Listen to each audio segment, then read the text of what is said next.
지방간을 발생시키는 가장 큰 원인은 바로 탄수화물 섭취인데요.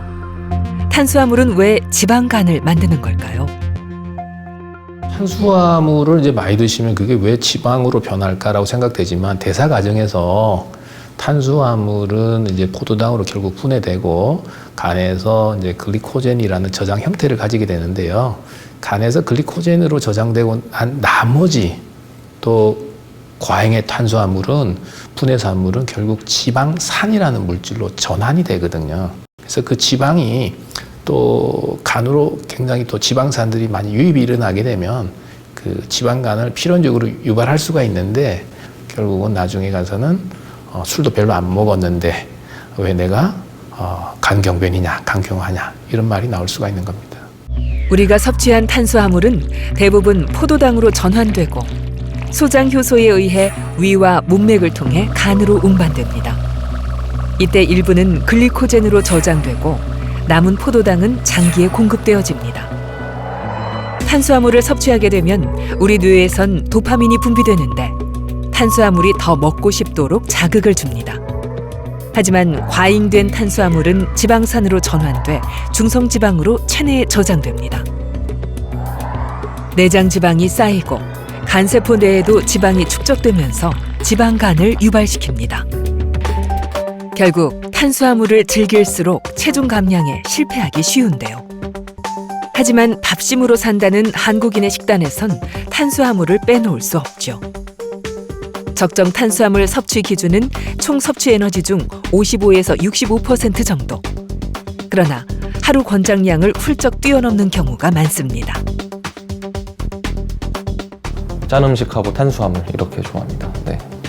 최근 들어서 고기를 안 먹었더니 이상하게 탄수화물을 더 많이 먹었더라고요. 탄수화물 관리는 이성의끈을 놓을 때가 종종 있는 것 같습니다. 이것은 바로 탄수화물 중독 때문인데요. 당분이 많이 함유된 음식 섭취를 억제하지 못하고 식사를 해도 허기가 진다거나 탄수화물을 먹지 않을 때 불안하고 우울하다면 탄수화물 중독을 의심해 봐야 합니다. 탄수화물 중독 여부는 자가 진단을 통해 알 수 있는데요. 항목 중 3가지에 해당된다면 탄수화물 주의, 4-5개는 탄수화물 중독 위험, 7-8개라면 탄수화물 중독이라 할 수 있습니다. 그렇다면 탄수화물은 어떻게 먹어야 할까요? 지방간에서 식습관의 개선은 치료의 시작이라고 할 수 있는데요. 우리가 지방간을 위해서 뭘 챙겨 먹을지 주로 생각을 하시는데 지방간은 뭘 챙겨 먹는지 보다는 뭘 덜 먹을지 고민하시는 것이 더 중요하겠습니다. 한 끼 식사만으로도 2배가 넘는 탄수화물의 양을 먹을 때가 있는데요. 언제 이렇게 우리가 탄수화물을 초과해서 섭취하고 있는지 알아보도록 하겠습니다.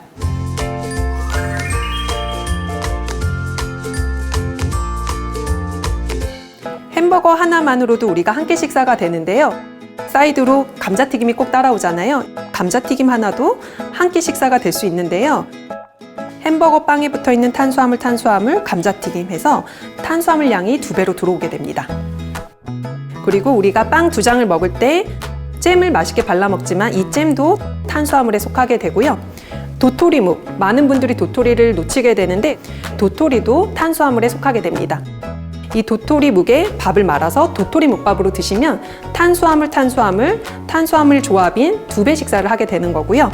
잡채밥을 드실 때 잡채에 있는 당면은 고구마 전분으로 만들어지게 되는데요. 이 고구마 전분과 밥을 같이 우리가 비벼서 먹잖아요. 탄수화물 2배 섭취, 그리고 우리가 전과 막걸리 너무 잘 어울리죠. 근데 이 공유군, 막걸리에는 공유군이고요. 이 전을 부칠 때 밀가루가 들어가게 돼서 이것 또한 탄수화물입니다.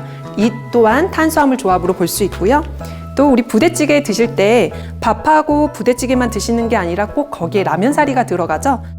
라면사리와 밥 이렇게 같이 만났을 때 이것도 탄수화물 조합이 됩니다.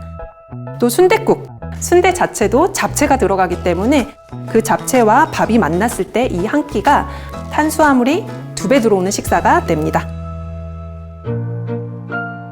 매일 먹는 탄수화물이지만 그 양이 얼마인지 생각지 못했는데요. 무심코 먹는 음식들로 우리는 2배 이상의 탄수화물을 섭취하고 있습니다. 그리고 또 놓치는 것이 있다는데요. 간식으로는 탄수화물을 금하는 것이 좋겠는데요. 달달한 커피나 음료, 주스, 케이크, 과자 등은 피하시고 우유나 두유, 요거트, 견과류, 과일, 차로 즐기시는 것이 영양 균형을 맞추는 데도 좋겠습니다. 보통 과일을 식후에 많이 드시게 되는데요. 식후에 드시게 되면 이 과당은 중성지방으로 빠르게 변환을 해서 지방간에 영향을 주기 때문에 식후 2시간 후에 드시는 것이 좋겠습니다. 드시는 양도 궁금하실 것 같은데요. 드시는 양은 모든 과일을 종이컵 분량으로 생각하시고 종이컵 안에 쏙 들어가는 분량 정도로 드시는 게 적정량입니다. 이렇게 하루에 1번 내지 2번 정도 드시는 게 과일의 적정량입니다. 그리고 견과류는 손을 한번 내밀어 보시고 2손가락을 올리신 후에 접어 보시면 이렇게 내 2손가락이 잡히는 것 정도가 적정량인데요. 제가 이 아몬드를 잡고 이렇게 손바닥에 올렸을 때 잡히는 이 느낌 정도가 하루 적정 섭취량이 됩니다.